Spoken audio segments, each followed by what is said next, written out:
Hello English 10. If you're watching this video, it's because you're ready to begin the last final unit of the semester. It is time to finish up this course. I'm kind of excited about this unit because we've been doing a lot of nonfiction this semester, lots of MLA formatting and databases and argument and writing and margins and stuff like that, and that's all very, very, very good. We need to be able to communicate in this world about what it is that we want, about ideas that are important and what it is that we want to advocate for. But this unit allows us to get back to the fiction that many of us enjoy, the literature that has those same ideas in a story format. And as you're probably aware, one of the greatest fiction writers, or one of the greatest writers of all time, is William Shakespeare. So in this unit, you're going to get to explore one of his comedies called A Midsummer Night's Dream. Now, one of the reasons that Shakespeare is so highly regarded is that he speaks on themes that are relevant to all of us, things like power and betrayal that we have all experienced. And in this case, he's writing on something that is universal: love.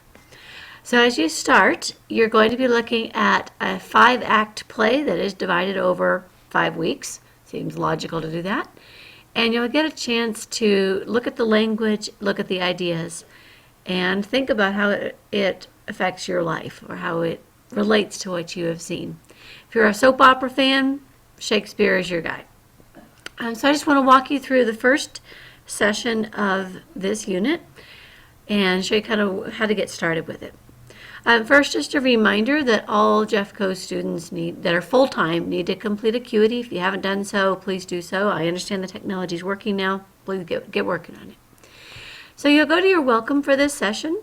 Just a reminder, this is a change. We're going to fiction. We're talking about love, and this is Shakespeare. And as you go through the first part of this, I've provided some video introductions, like video cliff notes, essentially, that can give you an overview. I'm a very firm believer in priming your mind before you read with as much background as possible. And so to that end, I've kind of given you a heads up through some video resources at the beginning of this unit. They're not required, but you may find them useful. You may find that you want to go back and view more of the videos in the series. One of the series is called E-Notes, and then the other one that's a little bit livelier is called 60-Second Recap. And this particular presenter has videos on a number of different literary pieces, but this one she does on Midsummer Night's Dream. So I would encourage you to watch that, get to know the characters, get to know the play before you start reading. And then if you want something to print out that you can work with as you are reading the play, this might be a useful overview for you. You've got a list of the characters here, because probably the hardest part of this play is keeping track of who's who, which is kind of typical for your love drama, so to speak. So I'd encourage you to print that out or have something that you can refer to as to who's who in the play. When you go to read, you have a couple of different options. You can read in the original Shakespearean language, or you can read No Fear Shakespeare, which pits side by side the language of Shakespeare with a modern day translation so that you can understand exactly what he's talking about. Both options are available, either the full text original or the No Fear Shakespeare. I did just do a quick search on audio resources online, and you may find that you benefit from reading the play and listening to it at the same time. Check out your local libraries. There are audio recordings there. I found some on YouTube, a little bit dry. Some of the BBC recordings don't have a lot of expression, but they are available if you find that that's something that would help you. Some people are audio learners and some people are visual learners. Check it out. There are some you can buy too if you have the resources you want to spend on that.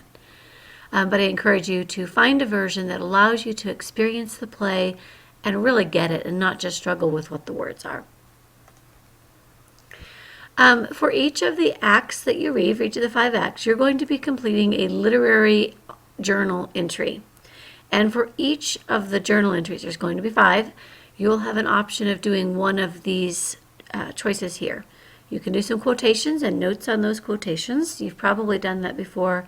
Two-sided page where you write quotation on one side and then what it means to you on the other, why it's important. Predictions and outcomes. This is a story that has some twists and turns to it. You can make your predictions, evaluate whether or not you were correct. It keeps you thinking. It's one of the strategies of active readers. Critical commentary. You can go through providing kind of the literary analysis, what similes, metaphors, imagery is used that makes Shakespearean language so incredibly poetic and beautiful. Summary of an image in this section here, quotations that will support that image, and sketching an image of your own to complement that. Schematic analysis is creating like a map, a chart that would support your reading in this section, or you can do some other kind of combo. And I'm also open to your own ideas. If you come up with a way of showing your learning for the session, please run it by me. I'm pretty flexible on things like that. So you'll do your literary journal and you'll submit that. And then I would like for you to do a scene summary.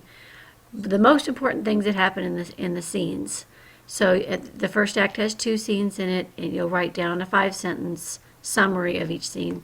This somebody wanted but so organizer that you may have used in previous years can be useful to that end.